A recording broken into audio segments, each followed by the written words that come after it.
this was quite a breakthrough for me. I was like, but I thought when you stretch, you have to relax, you know? Don't we have to relax more? Who thinks we need to relax more in this society? Yeah? Put your hands up if you think you need to relax. You're like, this guy here is just like, I'm not falling for that again. That. So, actually it was kind of about half. I exaggerated, it was less than half. But let's say it was half. For me, all our problems are coming from we're relaxing. When you have pain in your back, what happens to your belly? You know, if you got pain, fuck. What happens to your belly? Does it tighten or go out? Yeah, it goes out. Okay, when you have pain, emotional, physical, financial, spiritual, what happens to your body? Relaxes. What does your mind do? Yeah, it stresses, which doesn't mean anything, but we'll go into that later. Stress, it just doesn't, it's just a junk word. But what does your mind do? Does it slow down? No, what does it do? Someone say. Yeah, it speeds up, like the washing machine, right? So can you see that immediately, and this has been happening since we were babies, Sylvia's talk, when we're wounded, bang, the mind goes away from the body, and it goes more and more away, and more away. And then you start getting sick, you get ill, you get pain. Then you start getting confused about the sensations in your body, and your mind's taking over, and then people come to me and they go, I can't get pregnant, I've had both my kidneys removed, I have cancer of the liver, I've been told I've got 7 years. I can't, I'm unhappy with my husband, I'm unhappy with life, I'm depressed, I have no motivation, I can't find my purpose and passion, right? I might have got a few people in here with that, like too tired, you know, overuse of caffeine these days, okay? And that's my cat, and he's called Simba. And so I've been studying him and how he tenses up. And these guys aren't told how to, tense up. This is just their physical intelligence telling to them. They don't think with their mind, okay, I've been lying down now for 3 hours, I'm going to tense up, or I'm going to stretch. It happens automatically. So these are the important things to watch.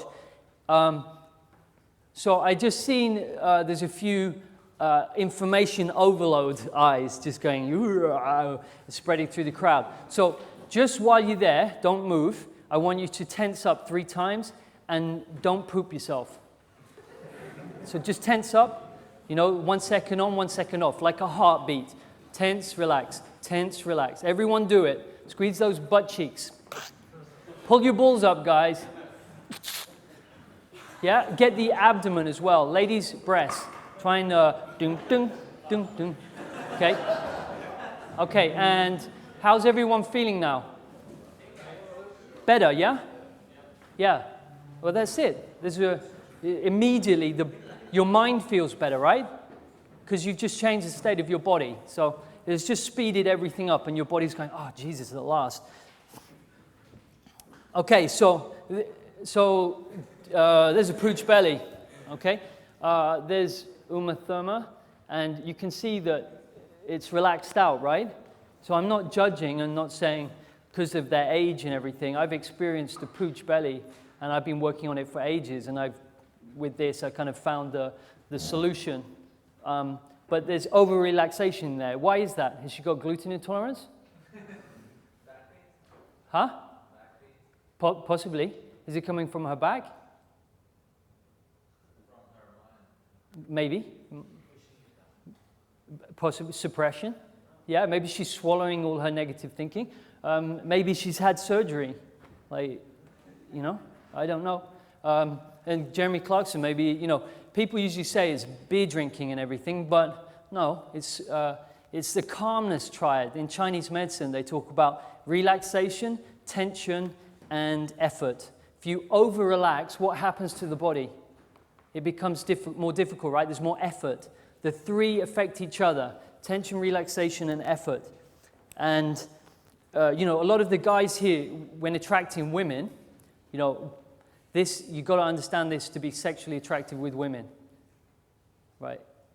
Okay, everything went really quiet there. Everyone's like, fuck, it's the magic bullet, okay? Like hip, stride lengths, really, I'm not saying you need it's like, what am I saying here? Like in the instant a woman looks at a man, the way he moves is an open book for them. They can, in an instant, they know. Okay, and that's the same for a man when he looks at a woman. In an instant, he knows if he's attracted to her or not. Doesn't mean afterwards you don't get more attracted. There's all the body language stuff, the lines, and there's getting to know people and building relationship and authenticity and everything. But that split second, the hip for a man, if he has the three-dimensional flow in his hip, if he's not restricted hip in a man is like shame, like shame, sexual beliefs around this area. Usually it holds in here, not always the time. I worked on a guy in Spain, and he said, I want some help with my walk. I'm really tight. And he was kind of like that, which is not so attractive to the woman, unless women think that's attractive. Do you find that attractive? Yeah? No. Okay, but so what I did with him, I just deleted all negative emotions from his pelvis region, and I deleted all negative experiences of shame around sex. I think it was just those two, less than a minute. And then he was like, I didn't touch him, and he was like, oh my God. And he just went off. Literally, he goes, I've just got to walk. And he got lost. But he had to call me because we were supposed to be meeting that evening. He'd just taken a wrong turn because he was concentrating so much on this new way of walking. So I'm just saying that, that can be deleted in a second. So effort, there was too much effort in the hips. And there's a code that people can pick up on that kind of reads like how you see and interact with life based on your beliefs and other things.